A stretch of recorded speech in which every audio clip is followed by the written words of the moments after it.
Hello everyone, you're welcome to solve this nice algebra problem, which is x plus y, this is equal to 4. Let's call this equation 1, and that's x to the power of 3 plus y to the power of 3, this is equal to 4. Let's call this equation 2. Now, what is the value of x and what is the value of y, given that x is not equal to 0 and that y is not equal to 0? So let's prevent the solution from here. Now, from equation 2, which is x to the power of 3 plus y to the power of 3, this is equal to 4. You find that x to the power of 3 plus y to the power of 3, this is actually the sum of two cubes expressed as a to the power of 3 plus b to the power of 3, which we can express as a plus b, a squared minus ab plus b squared. Applying this identity from here, we have x to the power 3 plus y to the power 3. This is the same thing as x plus y, x squared minus xy, then plus y squared. This is equal to 4. Now, if you check clear here, x plus y, this is what we have in equation 1. X plus y is equal to 4. So let's substitute here. Here we have 4. Into the parentheses, we have x squared minus xy plus y squared. This is equal to 4. The next step is to divide both sides by 4. So that now, here we have x squared minus xy, then plus y squared. This is equal to 1. Now, we can rearrange this equation so that we have x squared plus y squared minus xy. This is equal to 1. Now the next step from here, we have that x squared plus y squared. This can be expressed as x plus y squared subtract 2xy. So x plus y squared, this is in the form of a plus b raised to the power of 2, which can be expressed as a squared plus b squared, then plus 2ab. So let's substitute x plus y squared minus 2xy here where we have x squared plus y squared. So that now here we have x plus y squared minus 2xy minus xy. This is equal to 1. X plus y, this is what we have in equation 1, which is equal to 4. So let's substitute here. So we have 4 squared minus 2xy minus xy. This is minus 3xy. This is equal to 1. So from here, 4 squared, this is equal to 16 minus 3xy. This is equal to 1. Let's take 16 on the right hand side, so that from here we have minus 3xy. This is equal to 1 minus 16. So that now here we have minus 3xy. This is equal to minus 15. Let's divide both sides by minus 3. So that now here we have xy is equal to 15 divided by 3, which is equal to 5.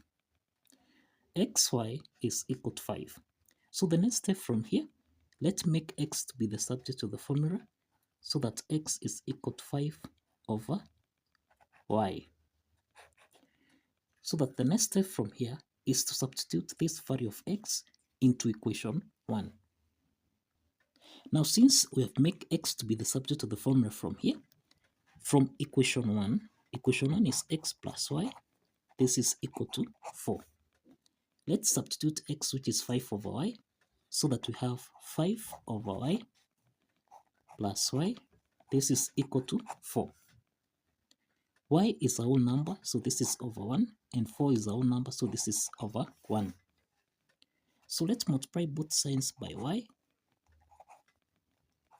So that now here we have 5 plus y times y, this is y squared, this is equal to 4 times y, which is 4y. The next step is to take 4y on the left hand side, so that we have y squared minus 4y plus 5, this is equal to 0. So this is a quadratic equation of the form ay squared plus by plus c, this is equal to 0. From this quadratic equation here, we have that a is equal to 1, b is equal to minus 4, and that c is equal to 5. To solve for y1, y2, we apply the quadratic formula, that's minus b plus or minus the square root of b squared minus 4ac, everything here divided by 2 times a.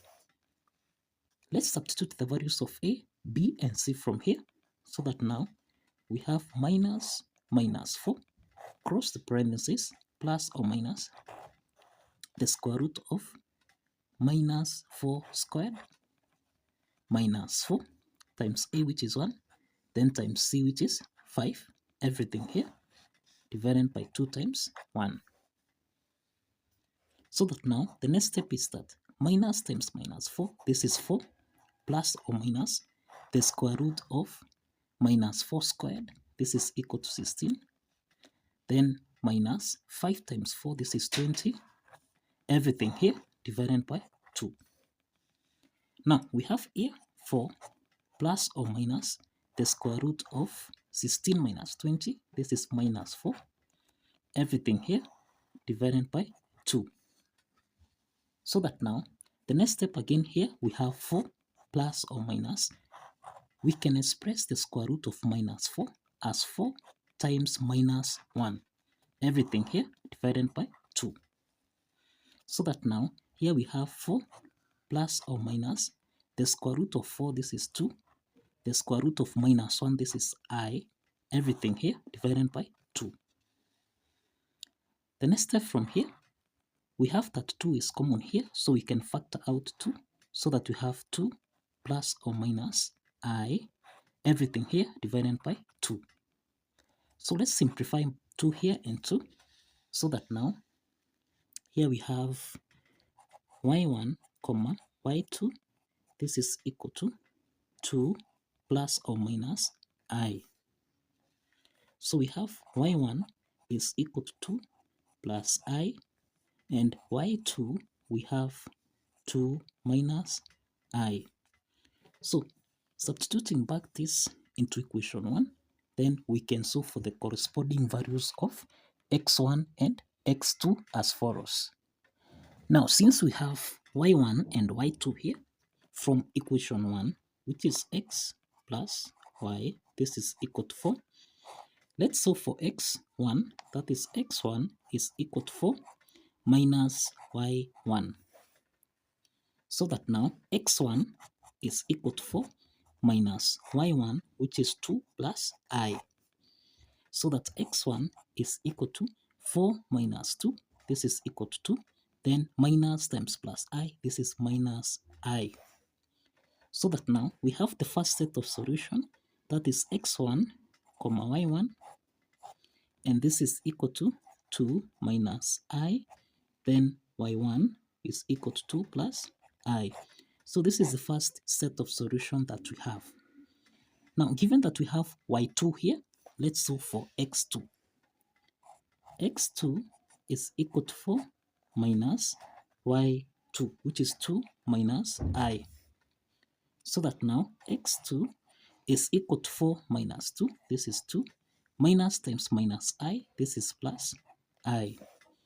So that now we have x2, y2, this is equal to 2 plus I, 2 minus I. So this is the second set of solution that we have. The next step from here is to verify. So let's verify here. Let's verify.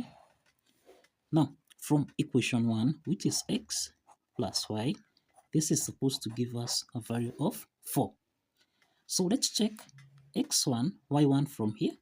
so that now we have 2 minus I plus 2 plus I. This should give us a value of 4. So 2 plus 2, this is 4, minus I plus I, this simplifies, and this is equal to 4.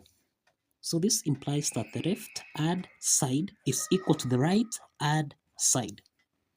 So let's check x2, y2. So we have 2 plus I, then plus 2 minus I. This should give us a value of 4. So here we have 2 plus 2, this is 4. I minus I, this simplifies, then this is equal to 4. So that now the left hand side is equal to the right hand side. And this implies that x2, y2 satisfies the equation as well as x1, y1. So kindly follow the steps, like this video and subscribe. Like this video and subscribe. See you in the next video. Bye bye for now.